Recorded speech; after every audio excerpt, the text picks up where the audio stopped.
Hi, CJ. I wanted to make this video for you because I just saw you on a live. I don't remember where, but Natasha was up there with you discussing the money. It seems like you're having a hard time deciding what to do. And so I know the people in chat attack you and say,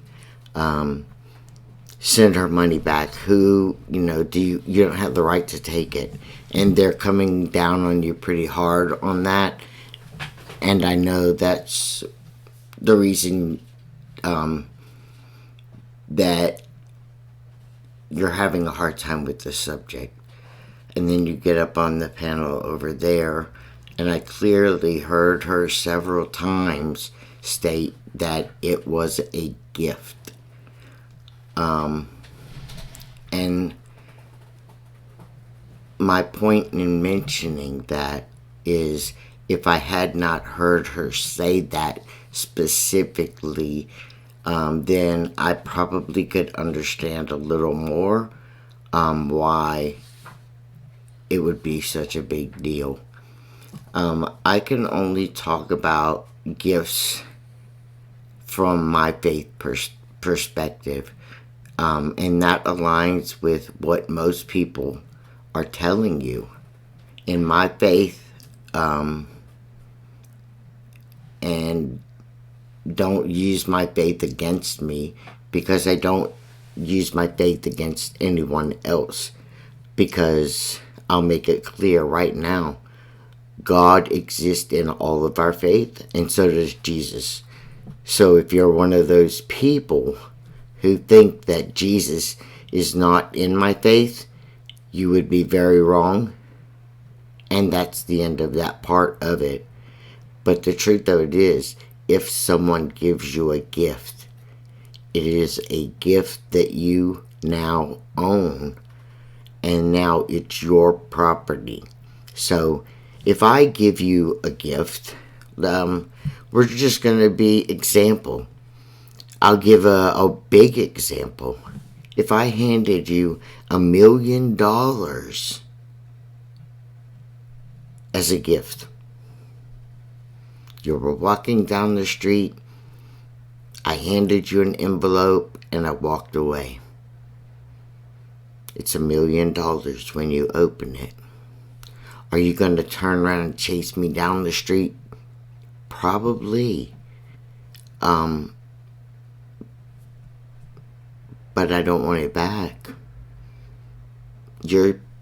Let's say you catch me and you say, no, I can't take this, it's too much. It's my gift. And once I handed it to you, it was no longer mine. That's what God tells me a gift is.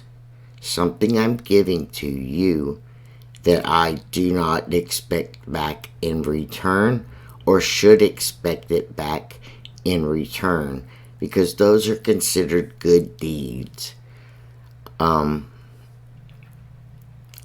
So now what you do with that gift is up to you. If inside of you and your inner peace just bothers you so much because of how things are going about Natasha and everybody attacking, and you just feel like, you just can't deal with that internally. If internally you feel terrible about it and you want to give it back, not even because the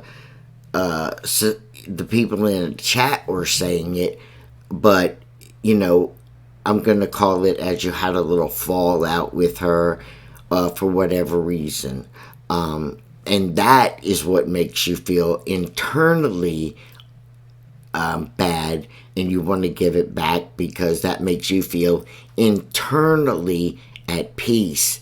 Then that's up to you. Give it back then.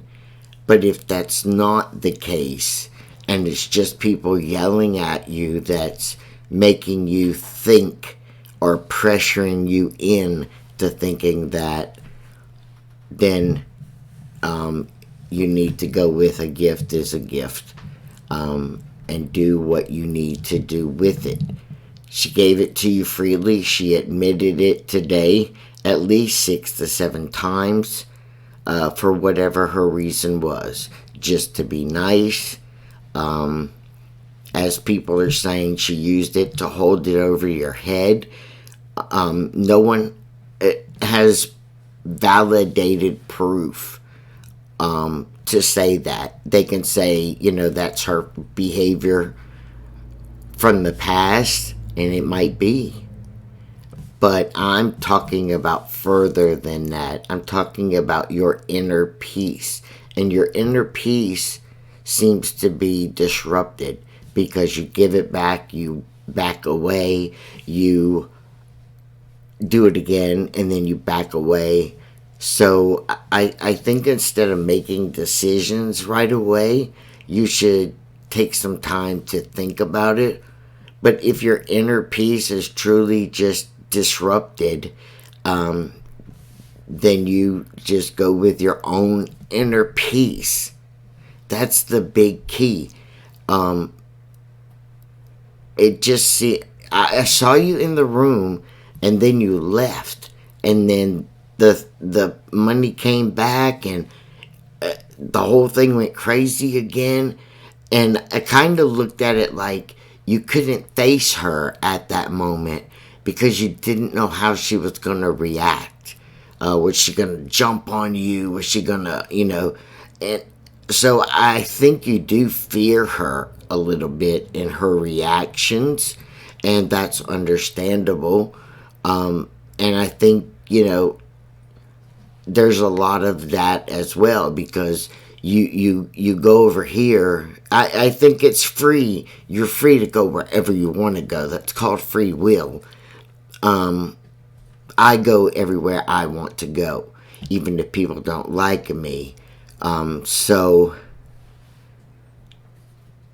what you do is you have to be able to stand on your own. And yes, that's not easy as just lining yourself up with this side and that side. I mean, think of it as a road. There's grass on the left, there's grass on the right, and then there's the road right in the middle with the yellow lines. And you want to stand on the yellow lines and be okay and at peace. But people aren't letting you. They're telling you you have to go left or right, and you don't. You can stand on that yellow line for yourself, and make peace within yourself to decide what to do. And I think that's what I'm seeing, is you are having an inner turmoil within yourself. And that's not a bad thing. We all have that. It's just how life is. We have to make hard decisions sometimes. And sometimes when I make my decisions, I have to really stop and think about it for at least 24 hours. I mean, my father directs, commands, whatever words you want to use, advises that if I'm going to make a big decision, any decision on any subject, whether you're buying something or you're giving something or just whatever you're going to do, if it's a serious issue like that, he tells me to take 24 hours up to 72 hours before making that decision. That time is in order to give me enough time to go through all the roller coaster emotions that we go through, and to really consider all the angles, and to do, when you get to the time to decide, you've thought about it from every angle, and then you make a very conscious decision. And again, that's what I do in my faith. I don't know if that will help you. I hope I'm helping you